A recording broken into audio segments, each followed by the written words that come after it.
네, 여러분 안녕하세요. 미래융합대학 지역사회 오픈광자 노드돌 프로그램에 참여하게 된 김배정이라고 합니다. 이번 2강에서는 보험계약을 유지할 때 주의해야 될 사항은 무엇인지 한번 살펴볼 예정인데요. 어, 우리가 이제 보험회사에 대해서 보험계약의 유지를 하면서 어떠한 의무를 이행을 해야 될 것이고, 그리고 어떠한 권리를 또 행사를 할 수 있을 것인지에 대한 내용들을 한번 구체화시켜서 살펴볼 예정입니다. 근데 우리가 보험 파트에서 많이 다루고 있는 내용이기도 하고, 그리고 다양한 내용을 다루고 있지만 그 내용은 방대하기 때문에 몇 가지만 뽑아서 보도록 하겠습니다. 일단 그러면 우리가 보험 계약을 유지를 하면서 주의해야 될 사항이 과연 무엇일지 한번 생각해 볼 필요가 있을 것 같아요. 계약이라는 것 자체가 상대방, 당사자 일방이 청약을 하고 또 상대방이 그걸 승낙함으로써 이제 계약이 성립이 된다라고 볼 수가 있는 것인데, 단순히 성립이 된다라고 해서 그냥 무기한적으로 계속 그 계약 상태가 유지가 된다라고 보기는 좀 어렵을 것 같습니다. 그래서 왜냐하면 일정한 계약의 성립됨으로 인해서 양쪽 당사자들은 특정한 의무를 부담을 하고 또 그에 따른 권리를 또 행사할 수가 있기 때문에 그러한 내용들을 우리가 한번 살펴볼 필요가 있을 것 같아요. 그래서 우리가 첫 번째로 보험 계약자 또는 피보험자, 즉 보험 소비자가 보험회사에 대해서 이행해야 되는 의무를 한 두세 가지 정도 살펴보도록 하겠습니다. 우선 기본적으로 첫 번째는요, 보험료를 지급할 의무입니다. 당연한 내용이겠죠. 왜냐하면 보험 계약이라는 것 자체가 일단 우리가 공통된 목적을 가지고 보험 계약을 체결한 당사자들이 일정한 금액을 각취를 해서 이제 기금을 형성을 하고 또 그러한 사고에 노출된 그런 당사자 일방의 위험을 좀 분산시켜주기 위해서 만들어진 제도이다라고 말씀을 드렸기 때문에 그거에 따른 보험료를 반드시 지급해서 기금을 형성할 필요가 있는 것입니다. 그리고 기본적으로 보험 계약자 같은 경우에는 보험료를 지급할 의무를 부담을 하고 있는 것이고 또 지급함으로 인해서 어떠한 사고가 발생이 되었을 때 보험자로부터 이제 보험금을 이제 제공받을 그럴 권리가 있는 자이기 때문에 이러한 권리 의무 관계가 상호 간에 형성이 되어 있습니다. 그래서 이러한 보험 계약을 우리는 양 당사자 간의 일정한 의무를 부담한다라고 해서 쌍무 계약이라고 표현을 하기도 하고, 그리고 양 당사자가 대가성을 가지고 치르는 계약이다라고 해서 우리는 그 유상 계약이라는 표현을 쓰기도 하는 겁니다. 그래서 보험료 지급과 관련해서는 우리 상법 제650조에서 규정을 하고 있습니다. 네, 보시게 되면 1항에서는 보험 계약자는 계약 체결 후 지체 없이 보험료의 전부 또는 제1회 보험료를 지급해야 하며, 보험 계약자가 이를 지급하지 않는 경우에는 다른 약정이 없는 한 계약 성립 후 2월이 경과하면 계약은 해제된 것으로 본다라고 정하고 있습니다. 왜 2월일까요, 여러분? 일단 우리가요, 2월이 경과하면 기본적으로 보험 계약을 체결을 할 당시에 아까도 우리가 기본적으로 봤을 경우에는 보험 모집인인 보험 설계사를 통해서 계약을 체결하는 경우가 다수일 겁니다. 그리고 뭐 보험 대리점이나 아니면 고객센터를 방문해서 계약을 체결하는 경우도 있겠지만 아무래도 상세한 정보를 제공받기에는 일정한 제한되는 부분이 있기 때문에 가까운 지인을 통해서 설계업을 하는 자들을 통해서 이제 직접적으로 계약을 체결하는 경우가 있겠죠. 그럴 경우에는 그 자리에서 바로 초회 보험료, 1회 보험료를 제공을 하거나 아니면은 요즘 같은 경우는 자동이체 아니면 신용카드 결제가 또 많이 이루어지고 있기 때문에 자동이체를 예약을 하는 경우가 있겠죠. 네, 이런 것들을 통해서 이제 보험료를 지급할 는 방법과 그런 기간까지도 설정을 하게 되는데요. 계약이 성립하게 되고 2월이 경과하게 되면 이제 그 보험료 납입 사항이 없다라고 했을 경우에는 바로 보험자는 계약을 해제된 것으로 처리할 수가 있습니다. 근데 2월에는 이런 내용은요, 우리가 보험 계약을 유지를 하는 도중에도 2개월 이상 보험료가 납입되지 않으면 우리는 계약의 권리를 상실한다라고 해서 효력이 상실한다 해서 실효가 되는 경우가 있습니다. 이럴 경우에도 보험회사는 일방적으로 보험 계약을 해지하지는 않습니다. 왜냐하면 법에 규정되어 있는 바에 따라서 일정한 절차를 밟을 필요가 있는데요. 그거는 이제 650조 제2항을 보시게 되면 이렇게 나와 있죠. 네, 계속 보험료가 약정한 시기에 지급되지 아니한 때에는 보험자는 상당한 기간을 정해서 보험계약자에게 최고하고, 그리고 그 기간 내에 지급되지 않는 때에는 그 계약을 해지할 수 있다라고 나오는데요. 보험자는 그 상당한 기간을 정해야 됩니다. 그래서 통상 1년이 넘은 보험 계약건에 대해서는 2주, 14일 동안의 기간을 정해서 2달분의 보험료가 납입되지 않았으니 2주 이내로 납입하시면 보험이 상실된 효력을 복원시켜 드립니다. 라고 안내를 해주는 경우가 있죠. 그리고 이러한 내용들을 알려주는 것을 우리는 최고 절차를 이행한다라고 보고 있습니다.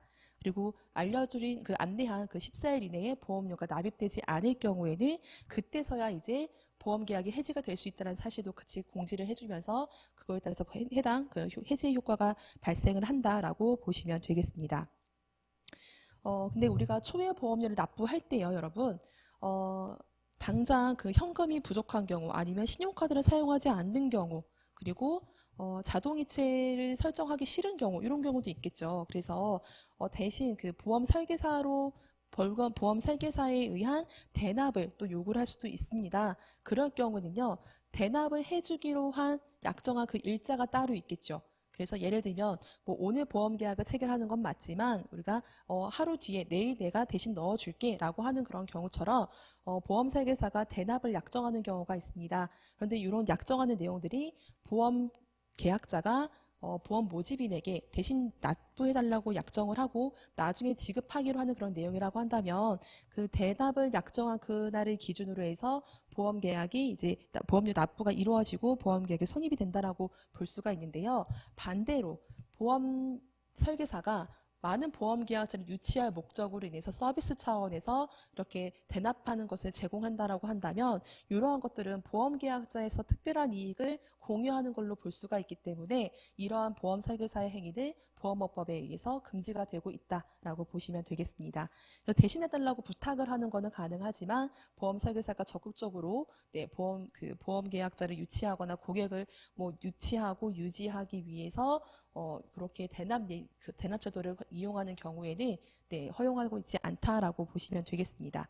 그리고 우리가 신용카드로 납부를 할 경우에도요, 의견들이 많이 분분했습니다. 왜냐하면 과연 신용카드 결제를 했을 때 결제 시점은 우리가 언제로 볼 수 있을 것이냐. 왜냐하면 우리는 개별적으로 카드 대금이 납입되는, 카드 대금이 정산되는 그런 기간이 별도로 있는 거죠. 그렇기 때문에 실제로 카드 대금이 결제가 되는 시점에 보험료가 납입된 것으로 볼 수가 있을 것인지 아니면 신용카드 회사로부터 거래 승인을 받은 그 시점부터 보험료가 납입된 걸로 보는 것이 맞는 것인지 또 아니면 우리가 신용카드를 이제 매출 승인을 내기 위해서 신용카드 정보를 알려준 그 시점부터 보험료를 납입한 것으로 볼 수 있는지 에 대해서는 굉장히 많은 의견이 분분하고 있습니다. 하지만 결론은 이렇게 보고 있어요. 어쨌든 신용카드를 통해서 보험료를 납입하도록 결정을 했다라고 하면 일단 그 해당 그 대금 결제일에 납입되지 않았을 경우에만 그때를 기준으로 해서 이제 뭐 납입되지 않은 효과가 발생한 걸로 보겠다라는 것으로만 인정을 하고 있습니다. 그래서 뭐 자동이체를 할 경우도 잔고 부족으로 인해서 많이들 이제 뭐 보험료를 미납하는 결과가 많이 발생하기도 하죠. 네, 그래서 이렇게 2개월 이상 연체를 하게 되면 우리는 이제 계약에 실효되는 효과가 발생한다라고 보시면 될 것 같아요. 그래서 첫 번째는 이제 2개월 동안 미납한 경우에는 계약의 효력이 상실된다, 실효가 된다라고 보시면 되겠고요. 그리고 이러할 경우에는 보험회사가 임의로 계약을 해지할 수 없다라는 부분 한번 살펴봤습니다. 그래서 일정한 기간을 정해서 그리고 일정한 기간, 상당한 기간이라고 한다면 아까 1년 이상인 경우는 14일이었지만 1년 미만의 보험 계약 같은 경우에는 7일 정도 로 이제 산정을 해서 이제 보험료를 납입하라고 최고할 수 있다라고 보시면 되는 겁니다. 최고할 때에는 납입 기간과 납입을 하지 않았을 경우에는 계약을 해지하겠다라는 그런 의사를 반드시 전달할 필요가 있는 거고요. 그리고 그러한 내용들을 최고 절차를 이행을 할 때 요즘은 전화로 많이 하고 메시지로도 많이 하게 됩니다. 하지만 그러한 수단을 활용할 수 없는 고객들도 있겠죠. 그럴 경우에는 우리가 서면으로서도 전달을 할 수가 있는데요. 서면이라고 한다면 우편 발송이 있을 겁니다. 네, 우리가 우편 발송을 통해서 최고 절차를 이행할 경우에는 그 최고 절차가 이행되었다는 그 효력이 발생하는 시점이 언제냐? 우편물이 해당 그 보험계약자와 같은 소비자에게 도달했을 때를 기준으로 하고 있습니다. 그런데 일반 우편을 보냈을 경우는요, 과연 그 우편 수령인이 잘 받았는지 여부를 확인할 수 있는 방법이 없습니다. 그렇기 때문에 보험회사 입장에서는 과연 이게 정확히 보험 소비자에게 도달이 되었고 14일 이내에 뭐 보험 납입을 하지 않을 경우에는 계약 해지가 된다는 사실을 상대방이 숙지를 하고 있는지 여부에 대해서 확인할 수가 없고, 그렇기 때문에 도달이 되었다라는 그런 증명 책임을 입증 책임을 부담함에도 불구하고 팔 방법이 없다라는 거죠. 그래서 우리는 대부분 보험료에 대한 독촉을 하는 경우는요, 등기 우편물로 많이 발송들을 하고 있죠. 등기 우편 같은 경우에는 도달 여부는 확실히 할 수는 없어요. 확언할 수는 없겠지만 일단 그 등기 우편물이 도달이 되었고, 그리고 그거에 대해서 반송이 되지 않았다라고 하면, 반송되지 않은 것만으로도 상대방에게 도달이 되었다라고 우리는 간주할 수가 있기 때문에, 그럴 경우에는 보험회사가 무언가 도달했는지 여부에 대해서 입증할 그런 책임이 완화가 된다라고 보실 수가 있겠습니다. 그래서 대부분 유선이나 메시지나 아니면 이렇게 서면 발송할 경우에는 등기 우편을 많이 이용하고 있다라고 보시면 되겠죠. 그리고 만약에 보험 계약자 입장에서는요, 물론 2개월치 보험료를 미납을 해서 계약이 효력이 상실이 되었지만 이것도 계속 유지를 하고 싶다. 새로 가입을 하려니 보험료도 인상이 되고, 그리고 뭐 더 받을 수 있는 혜택의 보장 범위가 좁아졌기 때문에 기존의 보험 계약을 이용하고 싶다라고 판단이 된다라고 하면 이것도 2년 이내라고 할 경우에는 보험 계약의 부활을 청구할 수가 있습니다. 근데 모든 경우에 대해서 다 그런 건 아니고요. 우리가 저축성 보험 같은 경우에는요, 이제 보험료 납부한 거의 일부분을 이제 저축을 하고 있기 때문에 이것들 이제 해약 환급금으로 보험 소비자에게 되돌려 주기도 합니다. 그러한 성격의 보험 계약 같은 경우는요, 보험 소비자가 계약자가 이제 해약 환급금을 수령하지 않는 경우에 한해서만 2년 이내에 이제 그런 보험 계약의 부활을 청구할 수 있다라고 보시면 되겠습니다. 그래서 다만 부활을 할 경우에는요, 연체된 보험료와 그리고 이자를 납입할 책임이 있고요. 그리고 계약 전 알림 의무, 우리가 고시 의무를 계약을 체결할 때 이행을 하고 있죠. 예, 이런 것도 새롭게 진행을 할 필요가 있습니다. 그 2년이라는 시간 내에 많은 그런 사실관계가 변동될 여지가 있기 때문에 계약 전 알림 의무는 새롭게 진행을 하고요. 그렇기 때문에 새로운 그런 계약에 가입하는 그런 절차가 진행이 된다라고 보시면 되겠습니다. 그래서 보험계약이 실효된 그 시점부터 보험계약을 새롭게 부활시키기까지의 그 기간 동안은 보험의 그런 적용이 되지 않는다라고 보시면 되겠습니다. 그리고 네 번째는 이제 감액 완납 제도와 보험료 자동 대출 납입 제도를 활용할 수 있다라고도 제가 제시를 해 두었는데요. 뭐 통장에 잔고가 없어서 자동 이체가 되지 않는 경우, 또 신용카드 같은 경우에는 대금 변제를 하지 못해서 카드 정지가 된 경우, 그럼 예측하지 못해서 이제 이렇게 보험료를 연체하고 있다라고 한다면 우리는 보험 혜택을 보험 사고로 따른 그런 보장을 받을 수가 없는 상태에 놓여지게 되는 겁니다. 그렇기 때문에 이러한 것들을 좀 재정 상태가 악화됨으로 인해서 보험료 납입을 하기가 곤란한 경우에는요, 감액 완납 제도를 활용할 수가 있고, 또 보험회사로부터 자동대출 납입 제도를 활용을 할 수가 있습니다.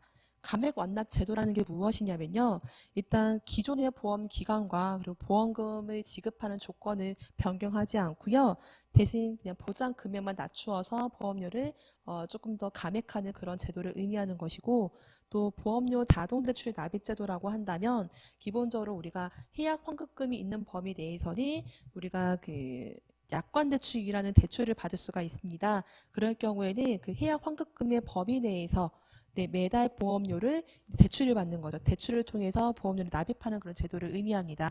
대신 이게 안 좋은 점은 뭐냐면 대출 받은 금액으로 보험료를 납입하는 거기 때문에 이자가 발생할 수가 있고, 그리고 해약 환급금의 범위가 이제 우리가 납부해야 되는 그런 보험료보다 금액이 적은 경우에는 이제 이런 대출 납입 제도를 활용할 수가 없기 때문에, 마냥 대출로 이제 변경이 되어서 납입이 되고 있겠거니 생각은 했지만 환급금이 모자란 상태여서 대출 납입이 납입으로 전환되지 못하는 경우에는 어차피 똑같이 실효 상태에 놓여지게 되고 해지의 결과를 초래할 수가 있기 때문에 이런 것들은 이제 일시적으로만 사용을 하시는 것을 권장을 드리겠습니다.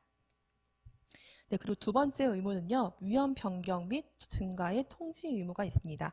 우리가 보험회사에다가 통지해야 될 의무는 굉장히 많이 있는데요. 그중에 가장 중요한 거는 위험이 변경되거나 위험이 증가됐을 경우에는 반드시 통지할 의무가 있다라고 보시면 되겠습니다.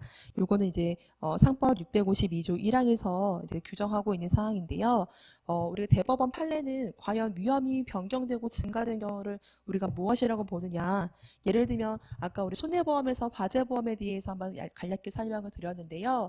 화재보험 같은 경우에는 주거용인지 상업용인지에 따라서 그 위험의 정도가 달라지기 때문에 보험료가 이제 다르게 책정이 될 수도 있고, 또 해당 그 건물이 예를 들면 주거 밀집 지역에 위치하고 있는지 아니면 상업 지역에 위치하고 있어서 어느 정도 위험에 노출될 여지가 많은 것인지, 예를 들면 주거 밀집 지역에 주택이 있다라고 한다면 뭔가 위험한 사고에 노출될 여지가 별로 없어요. 하지만 내가 이사간 집이, 그리고 내가 화재보험의 목적 대상으로 하려고 하는 그 건축물이 건축물 맞은편에 주유소가 있다라고 했을 경우에는 이럴 경우 위험이 변경되거나 증가된 상황으로 볼 수가 있습니다.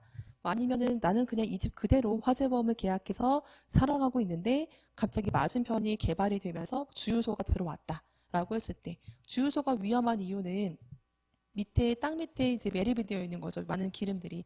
기화성이란 특징 때문에 또 폭발의 위험도 있어서 이러할 경우에는 반드시 위험이 변경이 되고 증가가 되었기 때문에 보험회사에 알릴 필요가 있는 겁니다. 그래서 보험회사는 이런 내용을 듣고 우리가 보험료를 올려서 계약을 유지할 것인지 아니면 이 상태에서 보험 계약을 해지할 것인지 또 선택을 할 수 있다라고 보시면 되겠습니다. 그래서 이렇게 주거용 건물에 화재보험 계약을 체결했고 이렇게 존재하지 않았던 주유소가 갑자기 등장을 했다거나 아니면 이런 경우에도 해당이 된다라고 볼 수가 있을 것이고요. 아니면은 자동차 보험을 체결을 했는데 보험 계약을 체결한 이후에 자동차 구조가 바뀐 경우, 요즘 튜닝들 많이 하시잖아요. 근데 튜닝한 게 다 안전성을 보장한다라고 볼 수는 없는 거겠죠. 그래서 그러한 경우에도 계약 조건의 내용이 달라졌기 때문에 이건 당연히 이제 통지해야 되는 사항이라고 보시면 되겠습니다. 그래서 이렇게 통지하는 이유가 뭐냐면요.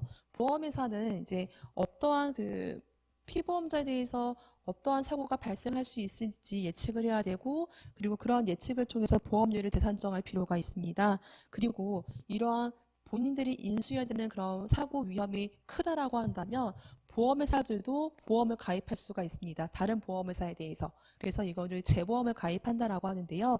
네, 동일한 위험을 많이 인수하고 있는 회사 같은 경우에는 이제 그렇게 본인들도 뭔가 담보할 여력이 필요하기 때문에 재보험이라는 것도 가입을 해서 이제 보장을 하고 있다라고 보시면 되겠습니다.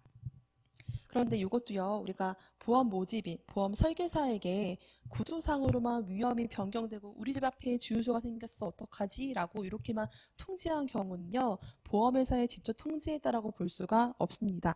왜냐하면 보험 모집인, 설계사 같은 경우에는 아까 그 고지 수령권도 없을 뿐더러 그리고 이러한 통지 수령권도 인정되고 있지 않기 때문에 이러한 것들은 반드시 보험자 본인 또는 아니면 보험자의 대리인 아니면은 우리가 그 계약을 체결할 수 있는 권한을 가진 대리점이 별도로 있는데, 실질적으로 우리가 소비자들은 이 대리점이 계약을 체결할 수 있는 권한을 가진 대리점인지 아니면은 보험 판매만 중개를 하고 있는 대리점인지 구분하기 어렵거든요. 그렇기 때문에 일단은 어쨌든 우리는 보험자에게 직접 이렇게 통지할 의무를 가진다라고 보시면 되겠습니다. 그리고 이러한 것들은요.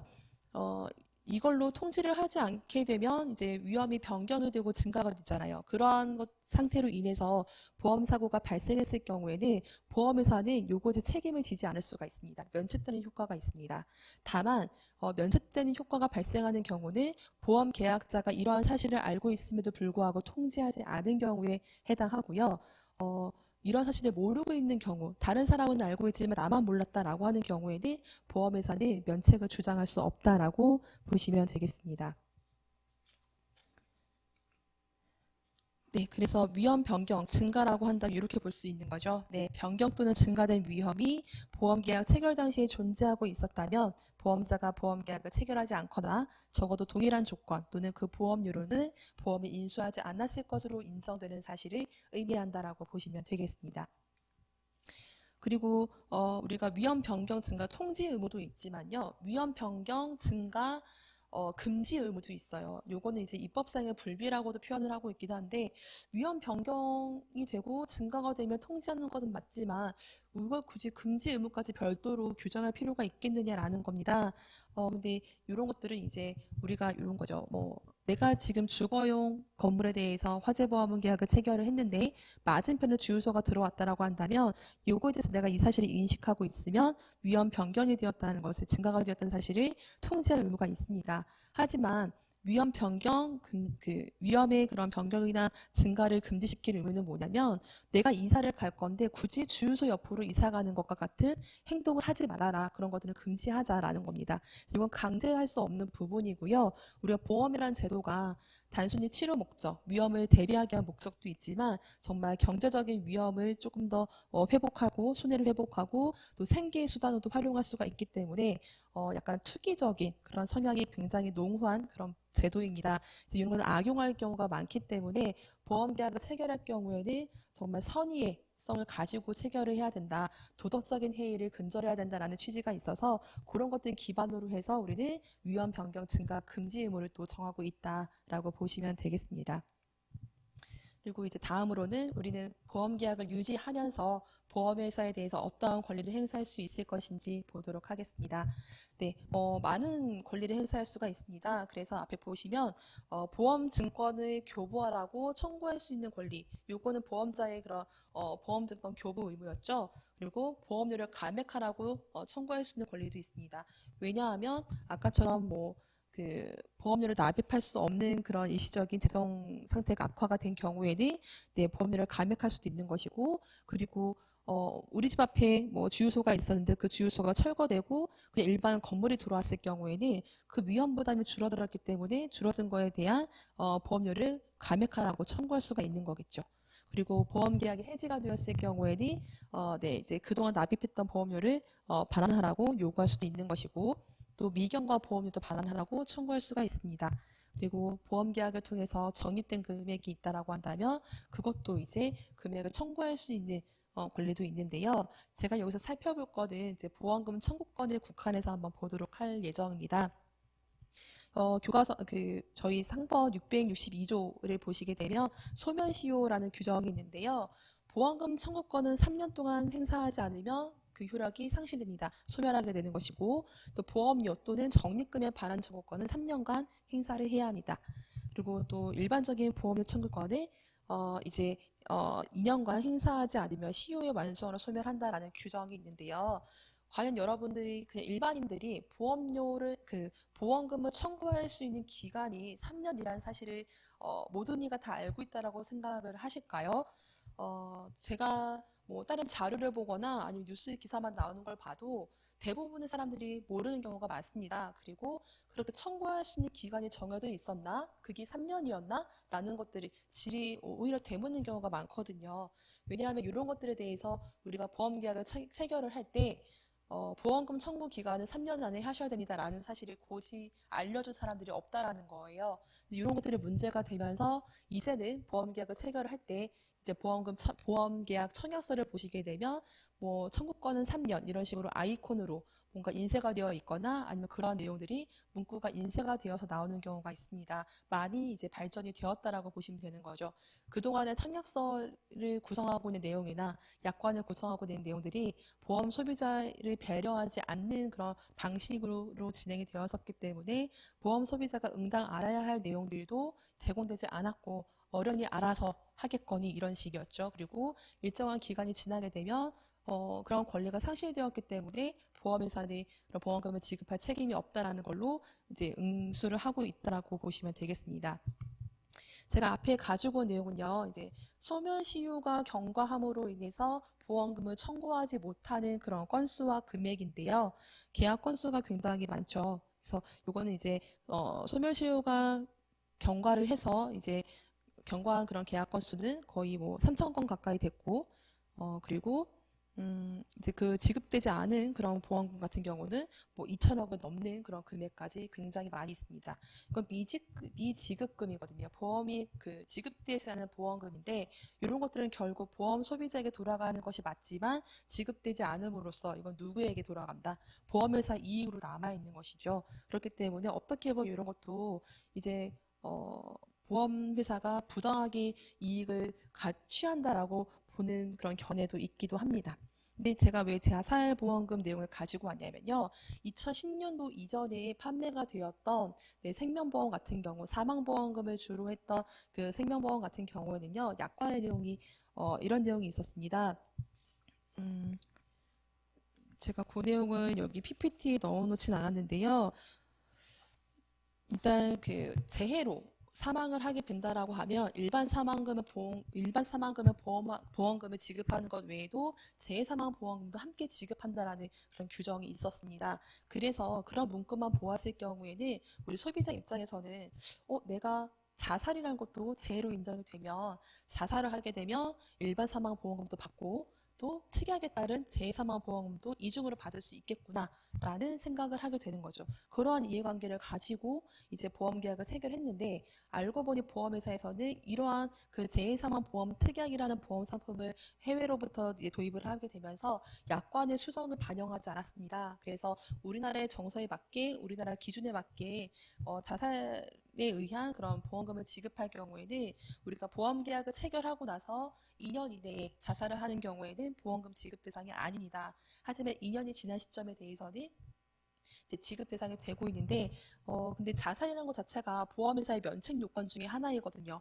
그럼에도 불구하고 재해 사망 보험금을 지급할 수 있는 것처럼 약관이 꾸려져 있었기 때문에 해석상에 많은 논란을 가져왔습니다. 그래서 보험회사는 이러한 유사 사건이 있었을 경우에는 일반 사망 보험금만 지급을 하고 재해 사망 보험금을 지급하지 않는 그런 사례들이 많아졌고 이런 것들을 몰랐던 거죠. 어련히 알아서 보험회사가 잘 주었을까? 그리고 또 지급해 주겠지. 왜냐하면 일반 사망 보험금을 1차적으로 지급을 했으니 특이하게서 다루고 있는 그런 재해사망 보험금도 잘 지급해 주지 않겠나 그런 기대를 가지고 기다렸는데 기다려도 불구하고 이제 그런 지급이 이루어지지 않는 상태가 지속이 되면서 보험금을 청구할 수 있는 행사할 수 있는 그런 기간이 3년이 도래해버린 거죠. 예, 경과하면서 이제 더 이상 보험금을 청구할 수 있는 권한이 사라지게 되는 겁니다. 그래서 이런 것들에 대해서 이제 보험 소비자의 입장이 굉장히 불만이 많아지게 되는 것이고 중요한 건 이게 사망보험금이기 때문에 생전에 이 피보험자 사망한 자가 어떠한 보험 계약으로 체결했는지 우리는 알 수 없다라는 거예요. 일일이 보험 계약 내용을 다 보더라도 어떠한 내용인지 우리가 보험 전문가가 아니기 때문에 알 수 없는 내용들이 많고 중요한 건 보험금 청구권을 행사할 수 있는 기간이 기존은 2년이었거든요. 근데 14년도 이후부터는 3년으로 바뀌었습니다.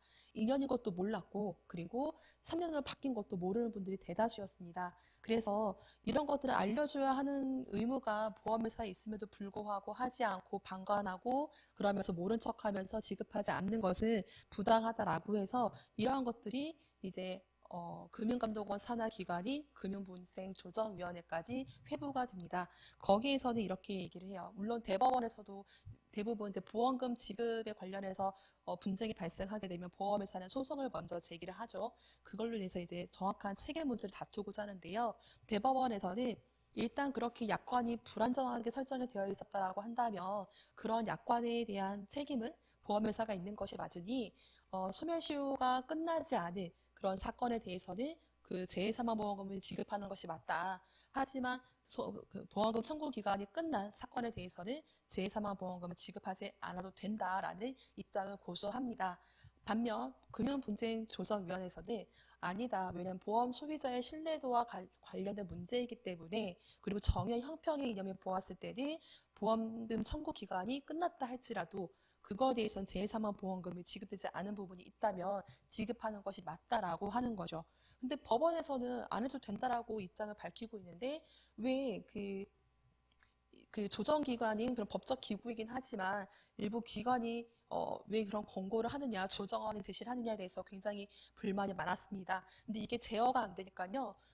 금융위원회에서는 금융감독원에서는 어떻게 처리를 했냐면 과징금을 부여를 합니다. 그래서 보험회사 너네들 그 미지급금이 있는 그 제3한 보험금을 소비자에게 지급하지 않는 경우라 한다면 과징금 처분을 할 거야. 그리고 일정한 제재를 부과하겠어라고 선언을 하게 됩니다. 그러자 이제 일부 보험사들이 재빠르게 이제 일단은 소멸시효가 끝나지 않은 그런 보험권들을 다 지급을 하고 있고, 또 이제 끝난 건에 대해서는 조금 더 소송을 또 다투기도 하지만, 그중에서 삼성생명 같은 경우 뭐 일부 보험사들은 이제 정권에 대해서 이제 다 지급을 하기로 했다라는 결정을 내리기도 하는 거죠. 근데 여전히 아직도 이제 해당 그 제1사망보험금을 지급받지 못한 유가족들이 많이 있고, 그리고 금융감독원에서도 여전히 이런 거에 대해서는 보험 소비자를 보호하기 위해서는 응당해야 되는 보험회사의 그런 의무이다라고 설명을 하면서 계속 권고를 하고 있는 사항입니다.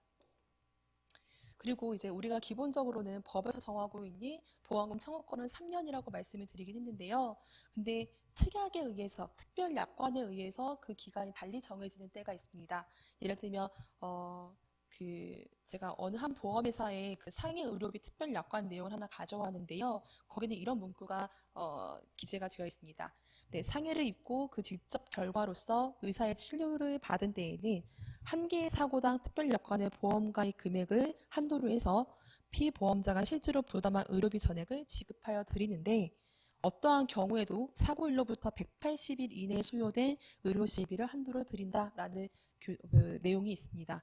여기서는 이런 특별약관에서 정하고 있는 보험사고가 발생했다라고 한다면 사고 발생일로부터 180일 이내에 보험금을 청구해라.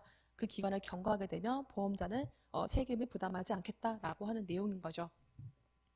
그래서 이러한 것들도, 그래서 180이라는 거에 대해서 굉장히 부당한 거 아니냐. 왜냐하면 우리가 기본적으로 약관의 중요한 내용을 설명할 의무를 보험자에게 부담을 시키고 있는데, 약관의 내용을 달리 설명을 했거나 그럴 경우에도 달리 설명한 내용이 약관에 적혀진 문헌보다 더 효력이 크다, 더 효력을 인정한다라고 정하고 있습니다. 정하고 있고 그렇게 해석을 하고 있는데, 법률에 정해진 것보다 불합리한 내용으로 약관에 정해져 있는 내용들이 우리가 응당 합리적이라고 합당하다고 여겨지는 것이 맞는 것이냐에 대해서 이제 또 의문을 제기를 하게 되었고, 이것 또한 또 이제 금융분쟁조정위원회와 그리고 인천지방법원이었죠. 네, 하급심 판례를 통해서 이제 어떤 입장인지 살펴보게 되었는데요. 여기서 이렇게 주장을 합니다.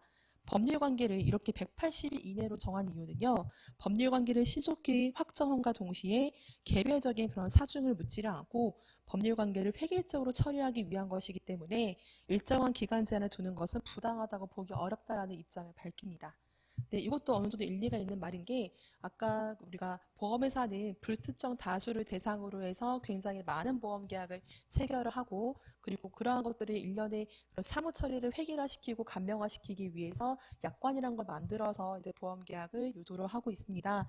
그렇기 때문에 이런 개개 건건이마다 부당하다라고 처리를 하게 돼버린다면, 이런 것들은 이제 보험 계약의 그런 편리성, 그리고 사무 처리가 간명화, 이런 것들을 기대하기가 어렵다라는 그런 부분들도 있기 때문에 이런 거에 대해서는 이제 부당하지 않다라고 결정을 내린 것 같아요. 하지만 이런 것들도 이제 모르는 분들이 많죠.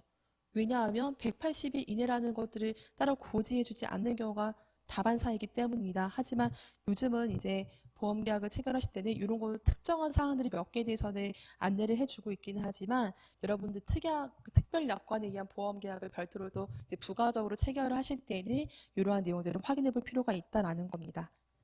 그리고 마지막으로 이제 보험 사기 예방 파트를 좀 가져와 봤어요. 우리가 의도치 않게 보험 사기로 간주되는 경우가 있고, 또 보험은 사행성, 투기성이라는 것이 있기 때문에 이렇게 악용될 여지가 많습니다. 그래서 보험 사기 현황이 갈수록 늘어나고 있고, 또 경제가 더 어려워질수록 그런 사기 범죄율을 더 증가하고 있음을 우리는 알 수가 있습니다. 그래서 일반적으로 보험 사기라는 게 뭐냐면, 보험 사고가 발생하거나 원인 또는 내용에 관해서 보험자를 기망해서 그 보험자를 속임수를 쓰는 거죠. 속임으로써 보험금을 청구하는 그런 행위를 우리는 보험 사기라고 하는데요. 보험 사기가 너무 성행하다 보니까 이런 걸 근절시키기 위해서 보험 사기 방지 특별법이 또 마련되기도 했습니다. 하지만 그럼에도 불구하고 아직까지도 많이 이루어지고 있는데, 이런 거에 대해서 크게 다루지 않는다는 게 문제인 거예요. 그냥 범죄라는 거에 대해서 그렇게 중한 범죄라는 의식을 많이 가지지 못하는 경우가 많습니다. 왜냐하면 보험 사기 유형은요, 일단 사기적으로 보험 계약을 체결하는 경우가 있거든요. 그래서 아까 뭐 우리가 보험 계약을 체결을 할 때 계약 전 알릴 의무가 질문표로 이루어진다. 그래서 수동적인 그런 고지 의무를 가진다라고 설명을 드렸었는데, 거기서 질문표에 나와져 있는 그 질문을 그대로 성실하게 답변하지 않고 다르게 고지한 경우, 아픈 이력이 있었음에도 불구하고 아프지 않은 것처럼 대답을 했다라고 한다면 사기적으로 보험 계약에 체결된 경우라고 볼 수가 있는 거죠. 그리고 생명보험 계약 같은 경우에는 이제 의사의 진단을 필요로 하는 경우가 있거든요. 그래서 의사의 진단을 받고 나서 보험 계약을 완전히 성립시키는 경우가 있는데, 이런 경우에 의사의 진단을 받을 때 실제로 보험을 가입하는 자가 받는 것이 아니라 다른 일을 보내서 제3자의 건강 상태를 통해서 진단받는 경우라고 할 때에도 이건 분명히 이제 보험 사기 의도를 가지고 계약을 체결했다라고 볼 수가 있는 거겠죠. 그리고 아니면 보험 사고가 이미 발생한 이후에 보험 계약을 뒤늦게 체결하는 경우도 사기적 보험 계약이라고 볼 수가 있겠습니다. 그리고 보험 사고를 또 고의적으로 유발하는 경우가 있을 수가 있겠죠. 그래서 뭐 요즘 뭐 블랙박스라는 TV 채널을 보게 되면 거기에서도 좁은 골목길에 지나가는 차량에 일부러 부딪히는 경우, 스치는 경우도 이제 보험 사고로 인해서 뭔가 합의금을 뜯어내는 경우도 많은 거죠. 그리고 보험 사고를 또 과장하는 경우가 있습니다. 과잉 진료도 포함이 되는데요.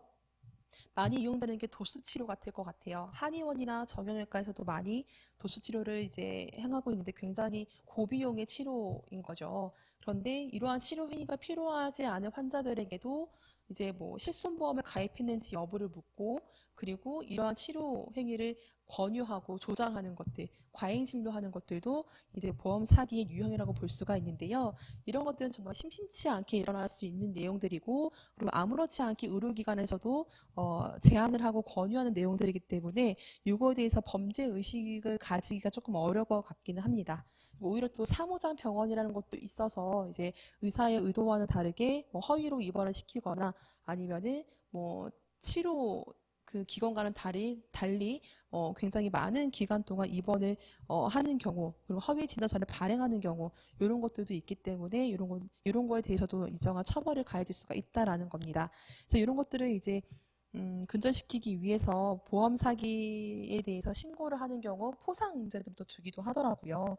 그래서 뭐 일단 그 신고자의 신원이 불분명하거나 뭐 포상금 지급과 관련해서 신원 확인을 거부한 경우에는 이제 대상자로 보고 있지는 않지만, 일단 이렇게 사무장 병원 같은 거를 이제 제보를 한 경우, 이럴 경우에도 이제 신고한 자에 대해서 한 2,600만 원 정도의 포상금이 지급된 사례가 있다라고 합니다. 그 사안에 따라서, 그리고 피해 금액에 따라서 포상금의 여부가 달라진다라고 하니까 이런 것들 참고하시면 좋을 것 같고요.